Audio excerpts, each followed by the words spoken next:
నమస్కారం NI news కి స్వాగతం. హెడ్లైన్ చూద్దాం.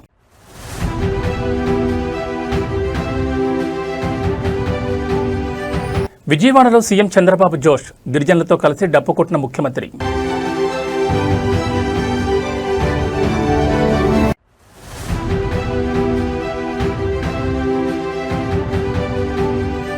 వికసిత్ భారత్ స్వర్ణాంధ్ర సాధనకు CM Chandrababu big plan, camp కార్యాలయంలో సమీక్ష.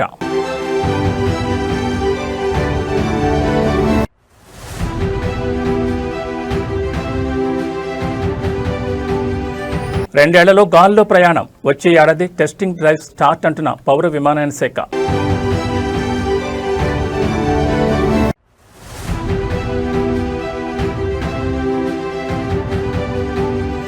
బోనాల పండగ వేళ చార్మినార్ వద్ద ఆధ్యాత్మిక వాతావరణం, భాగ్యలక్ష్మి అమ్మవారి సేవలో కేటీఆర్.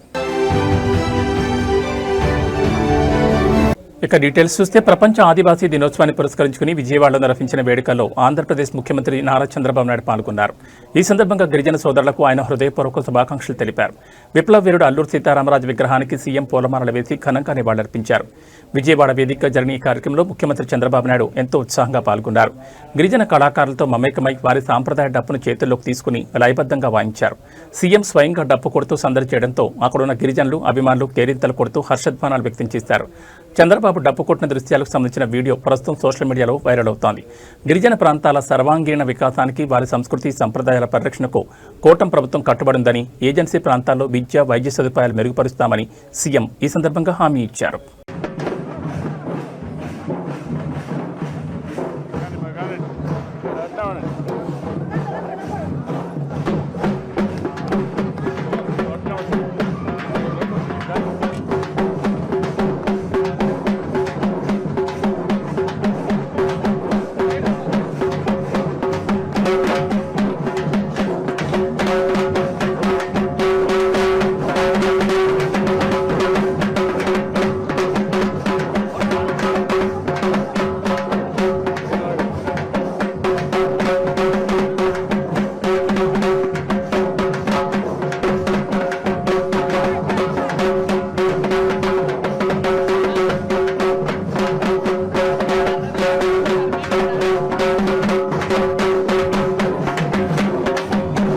దేశ నిర్మాణంలో ప్రతి ఒక్క పౌరుని భాగస్వామిని చేసేలా పార్ట్నర్స్ ఇన్నోవేషన్ బిల్డింగ్ కార్యక్రమాన్ని చేపట్టాలని ఆంధ్రప్రదేశ్ ముఖ్యమంత్రి చంద్రబాబు పిలుపునిచ్చారు. స్వాతంత్ర్యం సిద్ధించి 80 ఏళ్లు అడుగుపెడుతున్న శుభతరుణంలో 2047 నాటికి వికసిత్ భారత్ స్వర్ణాంధ్ర లక్ష్యాల సాధనకు ప్రజా భాగస్వామ్యంతో ప్రత్యేక కార్యక్రమాలు రూపొందించాలని క్యాంపు కార్యాలయంలో నిర్వహించిన ఉన్నత స్థాయి సమీక్షలో సీఎం దిశానిర్దేశం చేశారు. ఆగస్టు 15 స్వాతంత్ర్య దినోత్సవ వేడుకల నిర్వహణతో పాటు ప్రజల్లో జాతీయ చైతన్యం నింపేలా కార్యక్రాలు చేపట్టాలని సీఎం ఆదేశించారు. ఈ కార్యక్రమంలో భాగంగా రాష్ట్ర వ్యాప్తంగా ప్రతి ఇంటిపై జాతీయ జెండా ఎగురవేసేలా ప్రజలను పెద్ద ఎత్తున సమీకరించాలని సూచించారు. దేశాభివృద్ధిలో తాము కూడా భాగస్వామ్యులమనే భావన ప్రతి పౌరుల్లో కలిగేలా ప్రణాళికలుండాలని స్పష్టం చేశారు. ఈ సమీక్ష సమావేశంలో మంత్రులు కె అచ్చెన్నాయుడు, పయ్యావుల కేశవ్, వంగలపూడి అనిత్తో పాటు రాష్ట్ర ప్రభుత్వ ప్రధాన కార్యదర్శి జి సాయి ప్రసాద్, వివిధ శాఖల ఉన్నతాధికారులు మరియు జిల్లా కలెక్టర్లు హాజరయ్యారు. వికసిత్ భారత్ 2047 లక్ష్యానికి అనుగుణంగా స్వర్ణాంధ్ర విజన్ డాక్యుమెంట్ అమలుకు అధికారులందరూ సమన్వయంతో పనిచేయాలని సీఎం స్పష్టం చేశారు.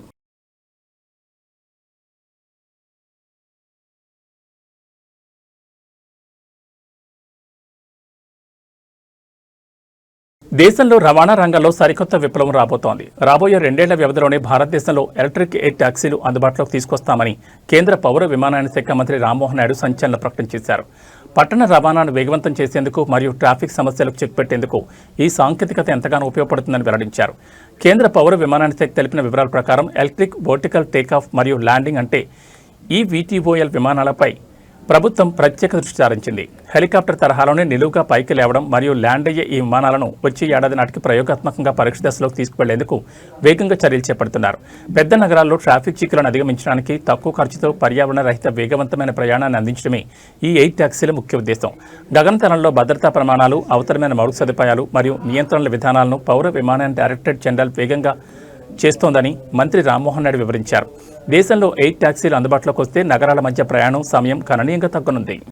So first of all, I am very happy to visit Sarla Aviation headquarters in Bangalore here today. Sarla Aviation, like you are seeing the machine behind me, is trying to create eVTOL air taxi, which is going to provide an excellent solution for our metropolitan cities where traffic congestion is a very big problem. And other than that, they have multiple uses, let it be in medical evacuation, providing air ambulances and other kinds of cargo services also. Not only India, but the whole world is looking at these technologies.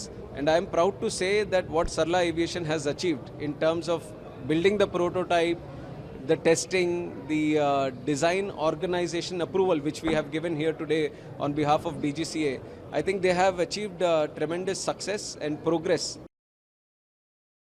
Telangana విశిష్ట సంస్కృతికి ప్రతీక అయిన బోనాల పండుగను పురస్కరించుకుని భాగ్యనగరంలో ఆధ్యాత్మిక ఉత్సాహం వెల్లివిరిసింది. చారిత్రాత్మక చార్మినార్ వద్ద వెలిసిన శ్రీ భాగ్యలక్ష్మి అమ్మవారిని బీఆర్ఎస్ వర్కింగ్ ప్రెసిడెంట్ కేటీఆర్ దర్శించుకున్నారు. అమ్మవారికి ప్రత్యేక పూజలు నిర్వహించి మొక్కులు చెల్లించుకున్నారు. బోనాల పండుగ పవిత్ర సందర్భాన్ని పురస్కరించుకుని ఆలయానికి విచ్చేసిన కేటీఆర్కు అర్చకులు, దేవాలయ నిర్వాహకులు సంప్రదాయబద్ధంగా పూర్ణకుంభంతో స్వాగతం పలికారు. అమ్మవారికి ప్రత్యేక పూజలు నిర్వహించిన అనంతరం వేద పండితులు ఆయనకు తీర్థ ప్రసాదాలు అందజేసి ఆశీర్వచనం అందించారు. రాష్ట్ర ప్రజలందరూ ఆయురారోగ్యాలతో సంతోషంగా వర్ధిల్లారని అమ్మవారిని ప్రార్థించినట్లు కేటీఆర్ వెల్లడించారు. ఈ కార్యక్రమంలో కేటీఆర్తో పాటు మాజీ మంత్రి, ఎమ్మెల్యే తలసాని శ్రీనివాస్ యాదవ్, ఇతర ముఖ్య నేతలు పాల్గొన్నారు. చార్మినార్ పరిసర ప్రాంతాలు బోనాల శోభతో భక్తుల కోలాహలంగా మారాయి. అమ్మవారి దర్శనం కోసం భారీగా తరలివచ్చిన భక్తులు బీఆర్ఎస్ నేతలకు ఘనస్వాగతం పలికారు.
చుట్టుముట్టు హైదరాబాదు నట నడుమ చార్మినారు, చార్మినారు కొమ్ము కింద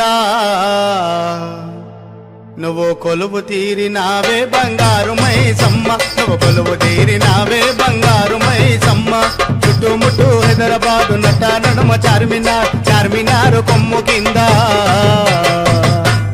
నువ్వు కొలువు తీరినావే బంగారు మైసమ్మ, నువ్వు కొలువు తీరినావే బంగారు మైసమ్మ.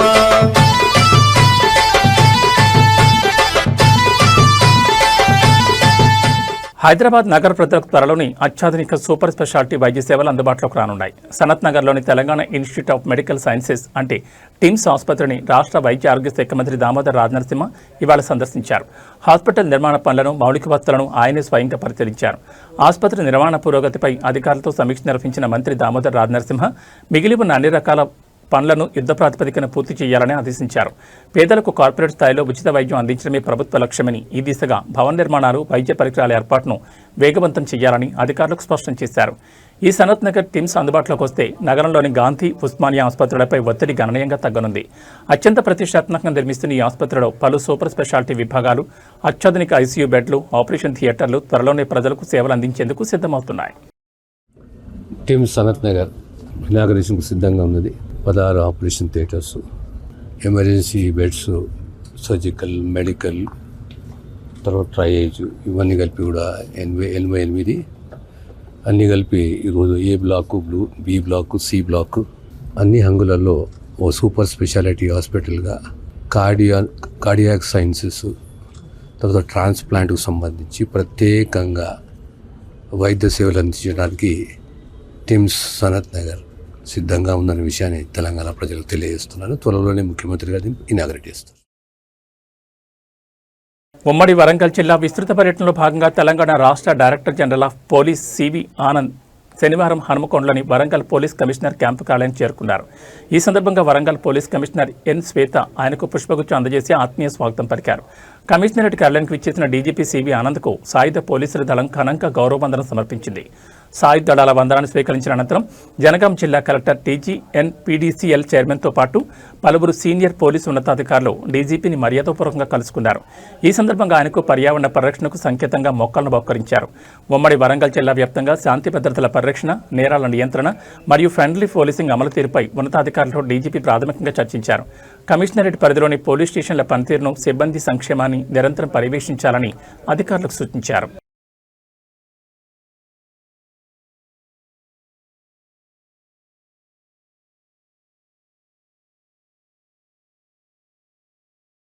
మహిళలు కేవలం హక్కులకే పరిమితం కాకుండా దేశ భవిష్యత్తు నిర్ణయించే బలమైన రాజకీయ, సామాజిక శక్తిగా ఎదగాలని తెలంగాణ రాష్ట్ర పంచాయతీరాజ్, మహిళా శిశు సంక్షేమ శాఖ మంత్రి అనసూయ సీతక్క పిలుపునిచ్చారు. ఢిల్లీలో ఇండియన్ యూత్ కాంగ్రెస్ ఆధ్వర్యంలో నిర్వహించిన నారీ శక్తి అభియాన్ జాతీయ స్థాయి శిక్షణ వర్క్షాప్లో ఆమె ముఖ్య అతిథిగా పాల్గొని మాట్లాడారు. సమాజంలో మహిళలకు రాజకీయంగా, ఆర్థికంగా సమాన అవకాశాలు కల్పించడమే ప్రజాస్వామ్యానికి మరియు సామాజిక న్యాయానికి అసలైన పునాది అని మంత్రి సీతక్క స్పష్టం చేశారు. ప్రతి రంగంలోనూ మహిళలు నాయకత్వ లక్షణాలను పెంపొందించుకోవాలని, వివక్షను అధిగమించి సాధికారత వైపు అడుగులు వేయాలని యువతకు దిశానిర్దేశం చేశారు. తెలంగాణ రాష్ట్రంలో స్వయం సహాయక సంఘాల మహిళలు ప్రభుత్వ ప్రోత్సాహంతో ఆర్థికంగా బలోపేతమవుతూ నేడు విజయవంతమైన వ్యాపారవేత్తలుగా ఎదుగుతున్నారని సీతక్క సభలో ప్రశంసించారు. తెలంగాణ మోడల్ మహిళా సాధికారతను దేశవ్యాప్తంగా ప్రతి రాష్ట్రంలో విస్తరించాల్సిన అవసరం ఉందని ఈ సందర్భంగా పేర్కొన్నారు.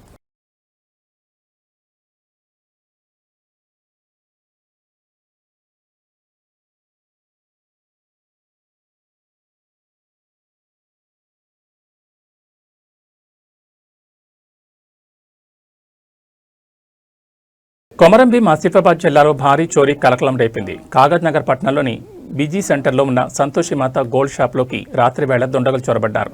షాప్లోని విలువైన బంగారం, వెండి ఆభరణాలు దోచుకెళ్లినట్టు తెలుస్తోంది. ఈ హఠాత్ పరిణామంతో స్థానిక వ్యాపారులు, ప్రజలు తీవ్ర దిగ్భ్రాంతికి గురయ్యారు. పక్కా ప్లాన్తోనే దుండగులు ఈ చోరీకి పాల్పడినట్లు ప్రాథమికంగా భావిస్తున్నారు. షాప్ తాళాలు లేదా షట్టర్లు పగలగొట్టి లోపలికి ప్రవేశించిన దొంగలు తాళాలు వేస్తున్న ర్యాక్లలోని బంగారం మరియు కేజీల కొద్దీ వెండి వస్తువులను తీసుకెళ్లారు.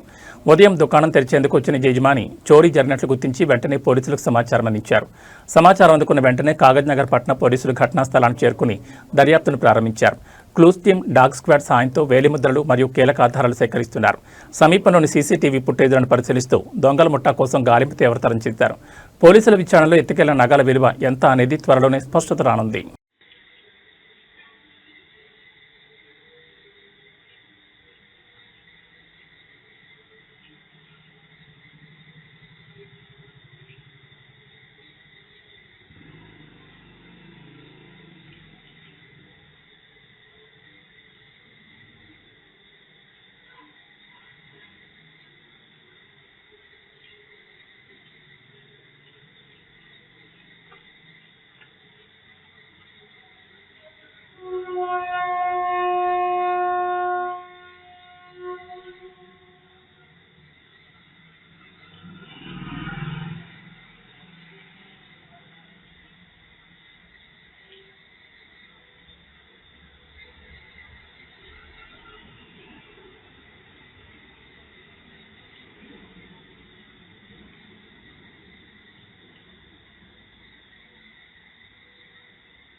అనంతపురం జిల్లాలో ఘోర రోడ్డు ప్రమాదం సంభవించింది.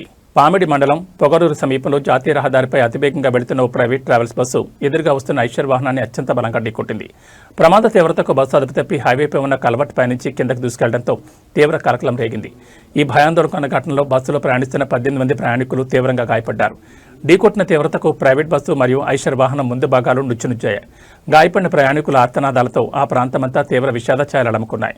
ప్రమాదంలో బస్సు ఐషర్ డ్రైవర్లు తీవ్రంగా గాయపడి వాహనాల క్యాబిన్లు ఇరుక్కుపోయారు. సమాచారం అందుకున్న పోలీసులు స్థానికులు హుటాహుటిన ఘటనా స్థలానికి చేరుకుని గ్యాస్ కట్టర్ల సాయంతో వాహనాల భాగాలను కట్ చేసి వారిని సురక్షితంగా బయటకు తీశారు. గాయపడిన వారిని వెంటనే సమీప ఆసుపత్రికి తరలించగా ఇద్దరి పరిస్థితి అత్యంత విషమంగా ఉన్నట్లు సమాచారం. ఘటనపై పోలీసులు కేసు నమోదు చేసుకుని దర్యాప్తు చేపట్టారు.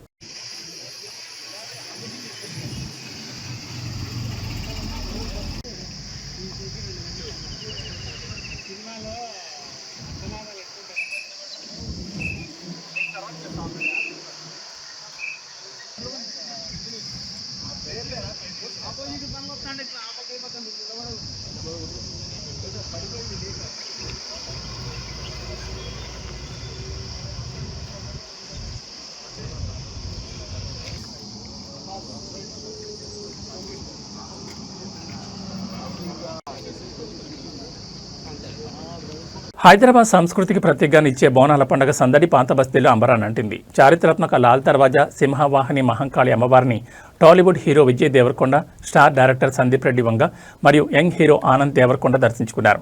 అమ్మవారిని దర్శించుకుని భక్తి శ్రద్ధలతో ప్రత్యేక పూజలు నిర్వహించారు. లాల్ దర్వాజా ఆలయానికి విచ్చేసిన సినీ ప్రముఖులకు ఆలయ కమిటీ సభ్యులు, అర్చకులు ఘనంగా స్వాగతం పలికారు. అమ్మవారి మూల విరాట్కు ప్రత్యేక పూజా కార్యక్రమాలు నిర్వహించిన అనంతరం వేద పండితులు విజయ్ దేవరకొండ, సందీప్ రెడ్డి వంగ, ఆనంద్ దేవరకొండలకు శేషవస్త్రాలు కప్పి తీర్థప్రసాదాలు అందజేశారు. బోనాల పండుగ వేళ అమ్మవారి ఆశీస్సులు పొందడం ఎంతో సంతోషంగా ఉందని వారు తెలిపారు. విజయ్ దేవరకొండ, సందీప్ వంగ రాకతో లాల్ దర్వాజా ఆలయ ప్రాంగణంలో అభిమానుల కోలాహలం నెలకొంది. అమ్మవారికి మొక్కులు చెల్లించుకునేందుకు పాత బస్తీకి పెద్ద సంఖ్యలో తరలివచ్చిన భక్తులు సినీ నటులను చూసేందుకు పోటీపడ్డారు. తెలంగాణ వ్యాప్తంగా బోనాల ఉత్సవాలు అత్యంత వైభవంగా జరుగుతున్నాయి.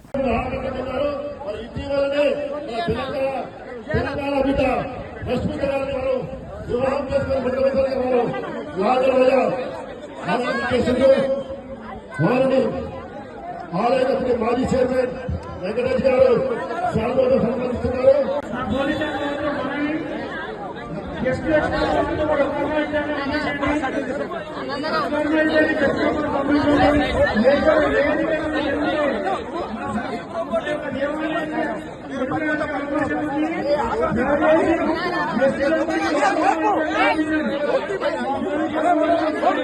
తిరుమల శ్రీ వెంకటేశ్వర స్వామి క్షేత్రంలో భక్తుల రద్దీ అత్యంత భారీగా కొనసాగుతోంది. శనివారం ఒక్కరోజే స్వామివారిని ఏకంగా 87,658 మంది భక్తులు దర్శించుకుని మొక్కులు చెల్లించుకున్నారు. భక్తుల సంఖ్య విపరీతంగా పెరగడంతో తిరుమలలోని అన్ని కంపార్ట్మెంట్లు పూర్తిగా నిండిపోయాయి. టోకెన్ లేని భక్తులకు శ్రీవారి సర్వదర్శనానికి ప్రస్తుతం 20 నుంచి 24 గంటల సమయం పడుతోంది. వైకుంఠం క్యూ కాంప్లెక్స్లోని కంపార్ట్మెంట్లన్నీ భక్తులతో కిటకిటలాడుతుండటంతో క్యూ లైన్లు వెలుపలకు వచ్చి గోగర్భం డ్యామ్ సర్కిల్ వరకు చేరుకున్నాయి. క్యూ లైన్లలో వేచి ఉన్న భక్తులకు టీటీడీ సిబ్బంది నిరంతరం అన్నప్రసాదాలు, పాలు, త్రాగునీరు అందిస్తున్నారు. నిన్నొక్కరోజే 42,912 మంది భక్తులు స్వామివారికి తలనీలాలు సమర్పించి మొక్కులు తీర్చుకున్నారు. భక్తులు సమర్పించిన కానుకల ద్వారా శనివారం ఒక్కరోజే శ్రీవారి హుండీ ఆదాయం 4.13 కోట్లు సమకూరిందని తిరుమల తిరుపతి దేవస్థానం అధికారులు వెల్లడించారు. రద్దీ దృష్ట్యా తిరుమలకు ప్రయాణమయ్యే భక్తులు సమయాన్ని గమనించి తగిన ఏర్పాట్లతో రావాలని టీటీడీ విజ్ఞప్తి చేస్తోంది.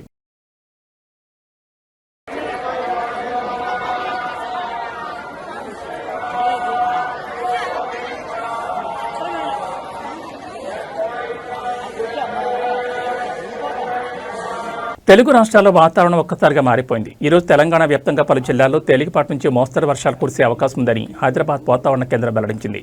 మరోవైపు ఆంధ్రప్రదేశ్లోని ఉత్తరాంధ్ర జిల్లాలో అక్కడక్కడ ఉరుములు, పిడుగులతో కూడిన వర్షాలు పడతాయని రాష్ట్ర విపత్తుల నిర్వహణ సంస్థ హెచ్చరించింది. హైదరాబాద్ వాతావరణ కేంద్రం తెలిపిన వివరాల ప్రకారం తెలంగాణలో ఉపరితల ఆవర్తనం, ద్రోణి ప్రభావంతో హైదరాబాద్ నగరంతో పాటు పలు జిల్లాల్లో ఆకాశం మేఘావృతమై ఉంటుందని స్పష్టం చేశారు. నేడు సాయంత్రం లేదా రాత్రి సమయంలో హైదరాబాద్ చుట్టుపక్కల ప్రాంతాల్లో ఓ తేలికపాటి నుంచి మోస్తరు జల్లులు కురిసే అవకాశం ఉందని నగర వాసులను, అధికారులను అప్రమత్తం చేశారు. ఇక ఆంధ్రప్రదేశ్ విషయానికి వస్తే పార్వతీపురం, మన్యం, అల్లూరు సీతారామరాజు జిల్లాలో అక్కడక్కడ పిడుగులతో కూడిన తేలికపాటి నుంచి మోస్తరు వర్షాలు పడతాయని ఏపీఎస్డీఎంఏ తెలిపింది. మిగిలిన ఉత్తరాంధ్ర జిల్లాలైన విశాఖపట్నం, విజయనగరం, శ్రీకాకుళం ప్రాంతాల్లో చెదురుమదురుగా తేలికపాటి వర్షాలు కురిసే అవకాశం ఉందని పేర్కొంది. పిడుగులు పడే ప్రమాదం ఉన్నందున రైతులు, గొర్రెల కాపరులు, పొలాల్లో పనిచేసే కూలీలు చెట్ల కింద నిలబడకుండా సురక్షిత ప్రాంతాల్లో ఉండాలని సూచించారు. వాతావరణంలో వస్తున్న మార్పుల దృష్ట్యా ప్రజలందరూ తగిన జాగ్రత్తలు తీసుకోవాలని అధికారులు కోరుతున్నారు.